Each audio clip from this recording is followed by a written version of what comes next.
Ambang batas pilkada diubah, siapa jadi gerah, itulah tema Satu Meja The Forum malam ini. Telah hadir di studio Titi Anggraini, praktisi pemilu. Malam, Mas Titi, Mbak Titi.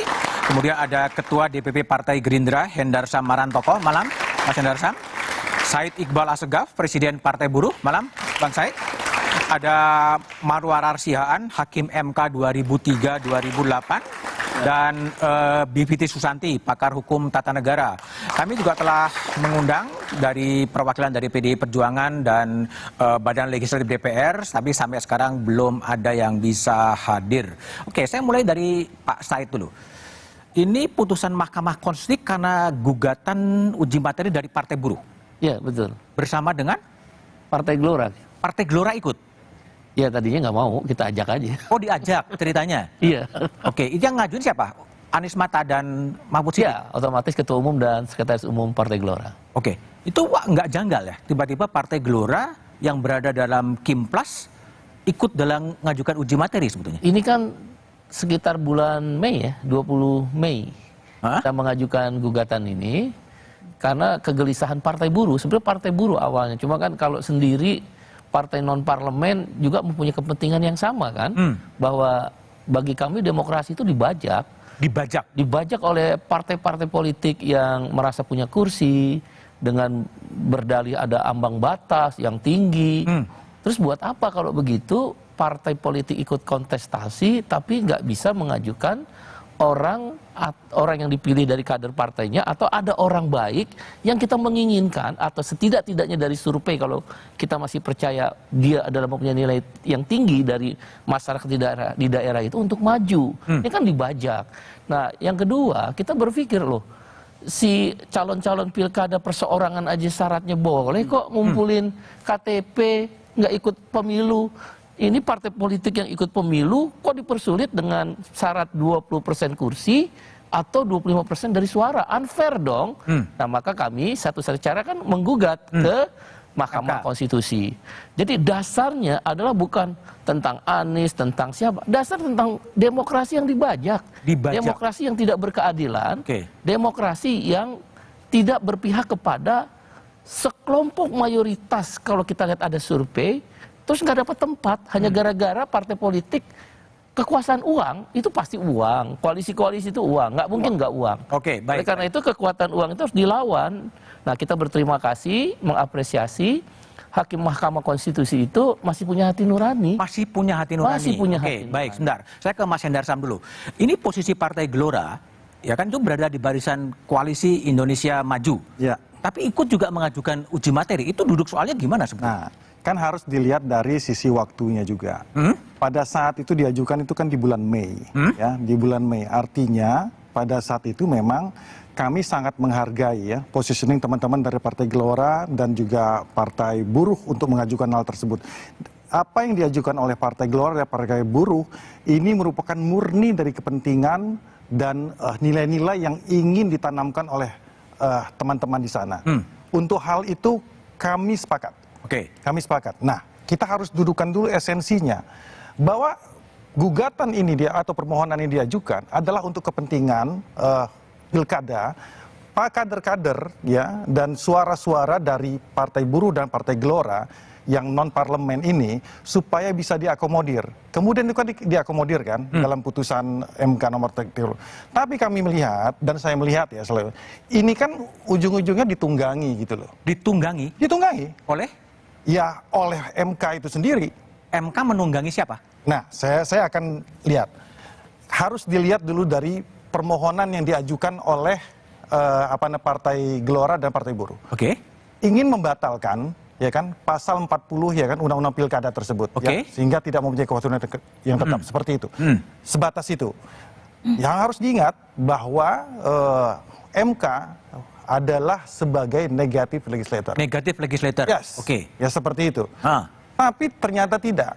MK melakukan suatu hal yang sifatnya ultra petita, ya, melampaui apa yang diminta oleh dari Partai Buruh dan Partai Gelora, ya kan, nyenggol ke masalah partai-partai yang ada di parlemen, ya, ambang batas 20% dan 25% di grade sampai dengan 7%, nyenggolnya ke situ. Ini saya pakai bahasa yang gampang-gampang aja. Nah, Ini yang menjadi tanda tanya kita. Itu yang kedua. Yang ketiga, ini yang dilakukan pada saat-saat menjelang injury time. Injury time. Injury time menjelang pendaftaran dan lain sebagainya, kan seperti itu. Ini yang sebenarnya kita lihat pertanyaan yang harusnya sebenarnya ini kita pertanyakan kepada MK itu sendiri. Nah, jangan juga lupa, ya kan, dalam pertimbangannya MK itu sendiri sudah bilang, ini saya kutip ya, pertimbangan MK itu, ya kan, salah satunya itu supaya tidak terjadi calon tunggal, ya, supaya nggak ada calon tunggal dalam pemilu 2024 itu. Masalahnya apa urusan MK untuk mencampuri proses demokrasi calon tunggal dan tidak calon tunggal? Ini norma ya. Itu yang disebutkan ditunggangi tadi ya? Ditunggangi tadi, ditambahkan itu di situ. Apa urusannya? Karena itu bukan urusan MK untuk mencampuri, karena undang-undang itu sudah jelas. Undang-undang itu sudah jelas bahwa mau ada kota kosong, mau atau tidak, di pemilu-pemilu sebelumnya sudah ada kok. Dan boleh juga? Dan boleh juga. Semalam ini diam-diam aja. Tidak ada masalah tentang masalah itu. Oke, baik. Bibip, MK menunggangi gugatan dari Said dan Gelora? Ya, kalau menunggangi kan berarti kita mesti bicara motif ya. Dan saya kira MK tidak punya motif di sini. Kalau dikatakan, maksudnya motif adalah misalnya ketika ada hakim MK yang mau bertarung dalam pilkada, kan nggak mungkin juga. Kalau menunggangi kan artinya ada motif kan, Mas. Nah, kalau pertanyaannya apa urusannya MK? Jangan lupa MK itu tugas konstitusionalnya menurut Undang-Undang Dasar 1945 memang meluruskan apa yang seharusnya diatur dalam undang-undang agar sesuai dengan konstitusi. Konstitusi kita mengandung gagasan demokrasi, mengandung gagasan negara hukum. Nah, jadi jelas menurut saya itu urusan MK untuk membuat demokrasi kita sehat, untuk membuat nyatanya memang kota-kota kosong itu kan kita juga nggak bisa melihatnya hanya sebagai prosedur tiba-tiba terjadi di ruang hampa. Kita paham betul walaupun belum pernah ada perkara pidananya bahwa yang namanya kota-kota kosong itu juga kecenderungannya adalah disepakati oleh partai-partai besar karena dibuatkan ambang batas pencalonan yang demikian mengikat, menyusahkan orang untuk masuk barrier to entry, menyusahkan orang untuk ikut masuk dalam kompetisi. Nah, ini yang mau dibongkar dan buat saya kepentingannya kepentingan konstitusional. Memang kan MK itu the guardian of the constitution. Bukan sekedar sekedar memperbaiki norma-norma begitu ya, tapi dasarnya itu harus jelas dan buat saya kepentingannya juga sangat bisa dijustifikasi. Oke, baik. Mbak Titi Anggraini, MK kemarin memutuskan, posisinya begitu, hari ini balik kemudian bersidang, rapat dan kemudian seakan-akan tidak mengindahkan putusan MK itu. Apa yang Anda baca dari itu? Bukan seakan-akan ya Mas Budiman, tapi sangat terang-benderang tidak mengindahkan putusan Mahkamah Konstitusi. Jadi sebagai ilustrasi ada kepentingan partisan yang sangat kuat dan dominan. Putusan pada tanggal 20 Agustus bukan hanya soal usia dan threshold atau ambang batas perolehan suara untuk mencalonkan, tapi juga ada putusan pilkada lain yang berdampak pada undang-undang pilkada, yaitu dicabutnya larangan kampanye di perguruan tinggi. Mengapa tidak ada pembicaraan soal itu di dalam rapat balik yang kita saksikan? Karena memang orientasinya jelas, ada kepentingan yang terganggu dan itu kepentingan mayoritas dari partai-partai yang ada di parlemen, sehingga putusan yang mestinya kalau memang serius untuk mengakomodir putusan Mahkamah Konstitusi kan diambil semua. Tapi kemudian dua putusan ini pun itu tidak diakomodir. Jelas di putusan 70 bahwa syarat usia muaranya harus dipenuhi pada saat penetapan pasangan calon. Kenapa bisa jadi pelantikan? Yang kedua soal ambang batas perolehan suara partai politik atau gabungan partai politik. Tidak dibedakan parlemen atau non-parlemen. Untuk mendaftarkan calon, itu kemudian dipreteli, diamputasi hanya untuk partai politik yang tidak punya kursi di DPRD. Sekarang kita pakai logika saja. Ketika dilakukan pengelompokan persyaratan pencalonan bagi partai yang punya kursi di DPRD, dalam logika balik masih menggunakan persyaratan lama. 20% kursi atau 25% suara sah. Sementara bagi partai yang tidak punya kursi di DPRD, persyaratannya adalah 25%. Persyaratannya adalah persentase seperti calon perseorangan, 6,5 sampai 10%.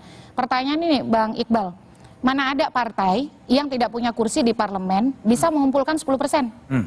Yang hanya bisa berkoalisi di antara mereka. Nah itu kan kemudian menandakan bahwa intensi untuk tidak melaksanakan putusan MK sangat terlihat. Nah, apakah MK bisa memutus di luar petitum? Kami sering mendapati putusan seperti itu. Karena di setiap kita menulis petitum ada pernyataan, jika mahkamah memutuskan lain, mohon putusan yang seadil-adilnya. Keadilan. Ex aequo et bono.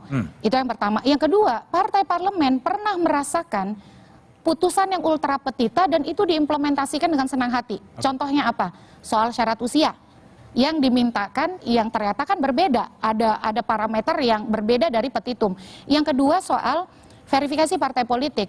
Partai Garuda mintanya apa, putusan MK apa? Kata MK, partai politik yang punya kursi di DPR tidak perlu diverifikasi faktual. Padahal yang minta Partai Garuda waktu permohonan mereka tidak perlu diverifikasi. Tapi MK justru memberikan insentif bagi partai yang punya kursi di parlemen. Jadi jangan tebang pilih lah. Kalau ingin berkonstitusi, konsisten saja. Oke, baik. Pak Maru, jadi ini gimana sebetulnya? MK sudah mengeluarkan putusan, balik ngambil putusan yang lain lagi. Itu dalam pengalaman Pak Maru yang pernah menjadi hakim, ini pertama kali terjadi atau udah sering sih sebetulnya, tapi jawabannya setelah jeda berikut ini saja.